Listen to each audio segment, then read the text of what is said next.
Mana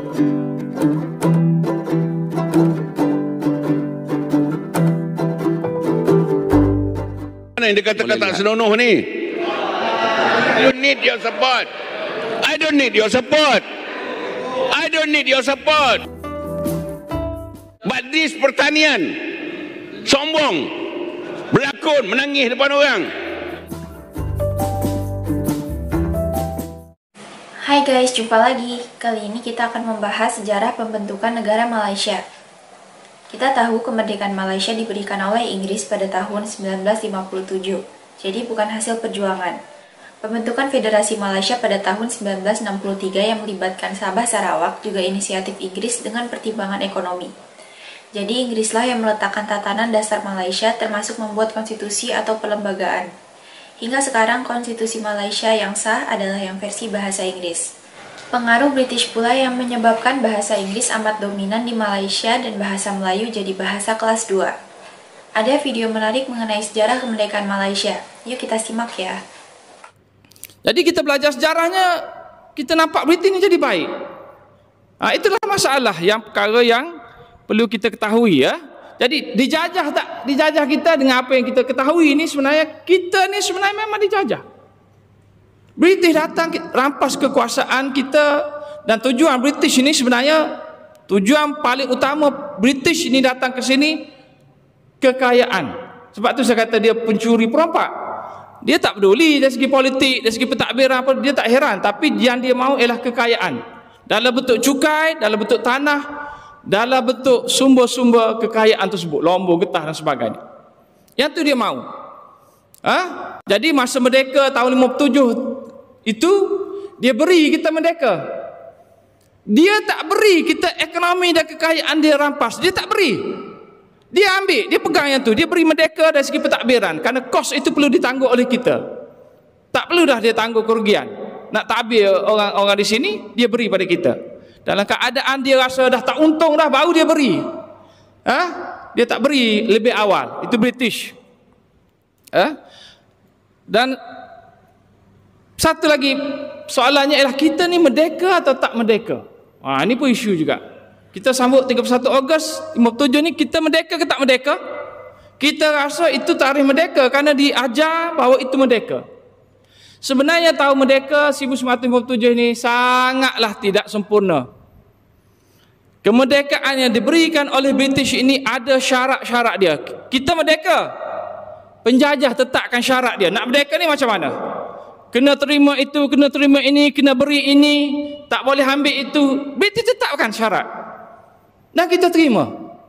Kerana apa? Kerana tak ada pilihan. Kemerdekaan yang macam mana sebenarnya? Penjajah tetapkan kepada kita, kena ikut penjajah. Kemerdekaan yang macam mana? Tahun 57 ni? Cuba fikirkan. Kita ada satu keadaan, kita dah merdeka, tetapi bagaimana Suruhanjaya Reid itu telah dipilih orang luar.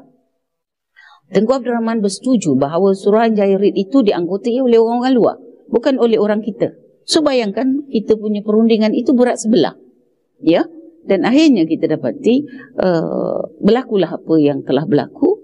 Satu Suruhanjaya bebas diadakan dan terus. So yang jadi anggota Suruhanjaya bebas ialah wakil daripada ketuanya adalah Suruhanjaya, ketuanya adalah Reid.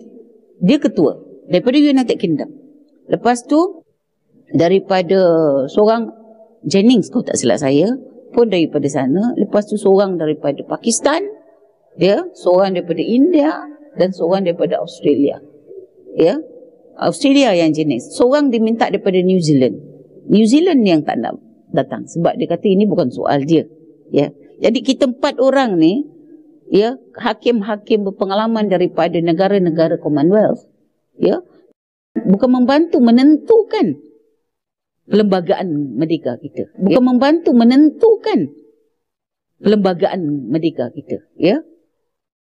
Kenapa orang tempatan tak ada? Begitulah guys sejarah pembentukan Malaysia yang amat ditentukan oleh Inggris. Jangan heran pula jika bahasa Inggris amat berpengaruh di Malaysia, adapun bahasa Melayu kurang dihargai. Hal itu juga terjadi dalam debat di Parlemen Malaysia seperti dalam video berikut ini. Yuk kita simak ya. Inilah sikap yang tidak makan ubat ni. Soalan tambahan. Jika tanda tanya, soalan tambahan kedua. Sila. Tak ada boleh. Tak ada. Soalan tambahan. Saya masa dah tamat. Speaker tidak adil. Tidak hormat kepada rakyat. Ada. Saya sebagai Dato' wakil Sri rakyat. Pasir Salak ini memang dia mengundang kekecohan. Apa mengundang kekecohan? Saya nak bagi tahu bahawa menteri ada di sini. Kenapa dia tak jawab? Lihatlah, inilah sikap dia yang tidak bertanggungjawab, yang menghina majlis, dan inilah teladan buruk yang jangan kita pelajari. Tolonglah menteri. I don't want to fight with you. Speaker ni. Dewan mula yang lain. Sila Menteri Pendidikan, sila. Saya nak bertanya. Kenapa you tak bagi? Kenapa tak bagi? Jangan bagi. Ada pula masa. Tadi tak ada masa. Now you have the time. Saya terangkan di mana dalam proses pertanyaan tadi Pasir Salak keluar. Itu saja. You will face. Oleh kerana Pasir Salak mengingkari peraturan sekali lagi, di mana saya perintah dia keluar 4 hari. So no. Atau melakukan perbuatan yang siapa yang tak senonoh ni? Siapa yang tak senonoh? Inilah dia sikap yang tidak senonoh. Apa sikap yang kata tak senonoh? Apabila kamu ni Ketua Pembangkang, macam mana yang dia katakan tak senonoh ni?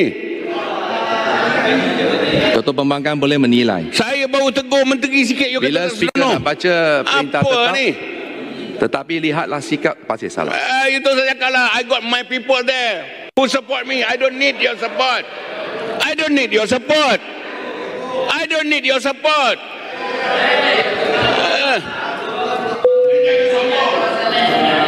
Ni takut. Mic pun tutup. No, you have to be fair. I was asking my question in very soft manner. The second question I want to ask, before I want to ask why the minister just walk away. I don't think other ministers will do that. Other ministers will do that. But this pertanian sombong, berlakon, menangis depan orang. No, don't try to be hypocrite. Saya sudah jawab on behalf of the minister. No, I am asking you. MOA. That's why I appreciate. I say thank you, Deputy Minister, for answering my question. I was trying to ask a supplementary question. Before that, I want to make a remark. Why the minister run away? That's what all. And why the speaker Minister is so not running defensive? away. Minister tak ada run away. Dia lain. Apa tugas? You tell me. Motion. Yang berhormat, ahli-ahli yang berhormat. Begitulah guys debat di Parlemen Malaysia yang terkadang masih menggunakan bahasa Inggris. Besarnya peran bahasa Inggris di Malaysia itulah yang menyulitkan upaya memartabatkan bahasa Melayu. Terima kasih sudah menonton sajian kami, sampai jumpa lagi.